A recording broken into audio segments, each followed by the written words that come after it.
YM6 news కి స్వాగతం. దేశంలోని అత్యంత పేరు ప్రతిష్టలు ఉన్న బోయినపల్లి అంబేద్కర్ కూరగాయల మార్కెట్కు ఇంకా పేరు ప్రతిష్టలను తీసుకురావడానికి నూతన పాలక మండలి కృషి చేయాలని కంటోన్మెంట్ ఎమ్మెల్యే శ్రీ గణేష్ అన్నారు.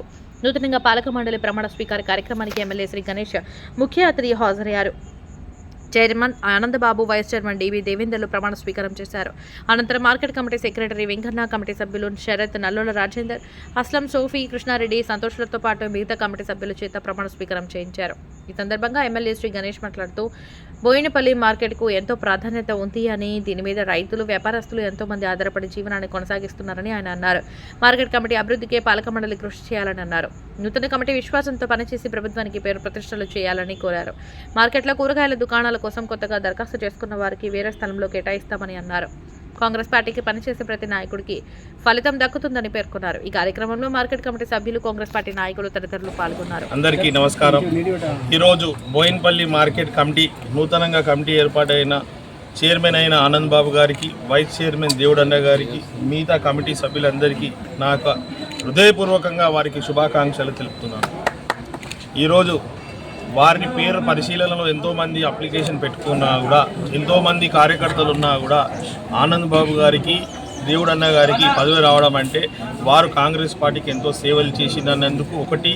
రెండోది, ఈ మార్కెట్ని ఇంకా బ్రహ్మాండంగా డెవలప్మెంట్ చేస్తారు ఈ కమిటీని అనేసి ఈ కమిటీ మెంబర్స్ అందరికీ పదవులు ఇవ్వడం గౌరవ ముఖ్యమంత్రి రేవంత్ రెడ్డి గారికి, అదే మాదిరిగా గౌరవ మంత్రి వారిలో తుమ్మల నాగేశ్వరరావు గారికి, మైనంపల్లి హనుమంత్ అన్న గారికి, పొన్నం ప్రభాకర్ ఇన్ఛార్జ్ మినిస్టర్ అయిన పొన్నం ప్రభాకర్ గారికి హృదయపూర్వకంగా ధన్యవాదాలు తెలుపుతున్నాను. ఎందుకంటే దీంట్లో 90% నేను ప్రతిపాదించిన పేర్లు, అదే మాదిరిగా ఇంకా మిగతా మంత్రులు, మిగతా మాజీ ఎమ్మెల్యేలు కావచ్చు, జిల్లా ఇన్ఛార్జీలు కావచ్చు, వాళ్ళందరూ పేర్లు ప్రతిపాదించారో దాంట్లో చాలామంది పేర్లు ఉన్నా కూడా దీంట్లో ఎవరైతే అరులు, ఎవరైతే ఈ మార్కెట్కి యూస్ఫుల్గా ఉంటుంది, ఈ మార్కెట్ డెవలప్మెంట్ చేయడానికి బాగుంటుందని వాళ్ళకి ఇవ్వడం జరిగింది.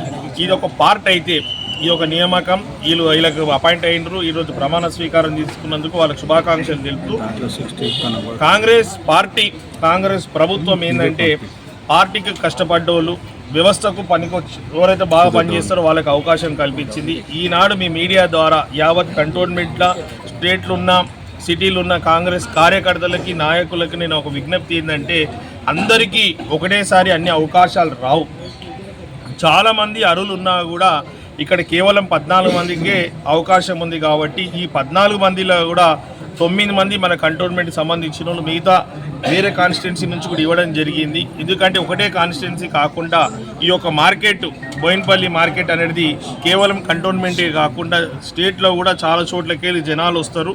చాలా ఇక్కడ వెజిటేబుల్ మార్కెట్లో నెంబర్ 1 మార్కెట్. కాబట్టి ఈ మార్కెట్లో గతంలో ఏంటంటే ఈ కాన్స్టిట్యున్సీకే పరిమితం చేసి ఆ పద్ధతి బాగాలేదు. దీన్ని దీన్ని విస్తీర్ణ చేయాలనే ఉద్దేశంతో కాంగ్రెస్ ప్రభుత్వం ఈరోజు ఈ మాన కాన్స్టిట్యున్సీ కాకుండా వేరే కాన్స్టిట్యున్సీలకు కూడా అవకాశం కల్పించింది. ఒకటి. రెండో విషయానికి వస్తే, పార్టీకి పనిచేసిన అందరికీ వాళ్ళ స్థానాలు బట్టి, వాళ్ళ శక్తి సామర్థ్యాలను బట్టి పదవులు కేటాయిస్తున్నారు. రానోళ్ళు ఎవరు కూడా నిరాశకు గురి కావద్దు, బాధపడొద్దు. మీకు కూడా ఖచ్చితంగా మంచి పదవులు వస్తాయి, మంచి అవకాశాలు వస్తాయి. మీ అందరినీ గుర్తించాము. నెక్స్ట్ ఇక్కడ పేర్లు ఎవరైతే మిస్ అయిందో, ఇంకా ఎవరైతే అరులు ఉన్నారో వారికి అందరికీ మంచి స్థానం కల్పిస్తానని మీడియా ద్వారా మీకు మాట ఇస్తూ, గతంలో టీఆర్ఎస్ ప్రభుత్వం వచ్చిన తర్వాత ఈ రీజనల్ చైర్మన్షిప్, జోనల్ చైర్మన్షిప్ ఏదైతే ఆర్టీసీలో ఉండనో అది తీసేయడం జరిగింది. ఇప్పుడు నేను దాని మీద కూడా రిక్వెస్ట్ చేయడం జరిగింది ఏంటంటే, ఆ చైర్మన్లు కూడా చేస్తే ఇంకో కొంచెం కార్యకర్తలకు, నాయకులకు అవకాశాలు వస్తాయి. ఆ ఒక చైర్మన్లు చేస్తే, గతంలో కూడా కాంగ్రెస్ ఉన్నప్పుడు రీజనల్ చైర్మన్, జోనల్ చైర్మన్ ఉండే కాబట్టి చాలామందికి అవకాశాలు వచ్చింది, చాలామందికి ప్రభుత్వంలో సేవ చేసే అవకాశాలు వచ్చింది. నేను ఈరోజు కంటోన్మెంట్ కాన్స్టిట్యున్సీ ఎమ్మెల్యేగా నేను మాట ఇస్తున్నాను. ఆల్రెడీ నేను మన ట్రాన్స్పోర్ట్ మినిస్టర్ అయిన పొన్నం ప్రభాకర్ గారితో కూడా మాట్లాడడం జరిగింది. అదొక జోనల్ చైర్మన్, రీజనల్ చైర్మన్ కూడా మళ్ళీ రీఓపెన్ చేయాలి. వేరే వాళ్ళకి అవకాశం ఇస్తే ఆ ఒక వ్యవస్థ కూడా బాగా డెవలప్మెంట్ అవుతుంది. ఇప్పటిదాకా ఏంటంటే స్టేట్కే ఒకటే చైర్మన్ అయిపోయి కావాల్సినంత డెవలప్మెంట్ కూడా జరగలేదు.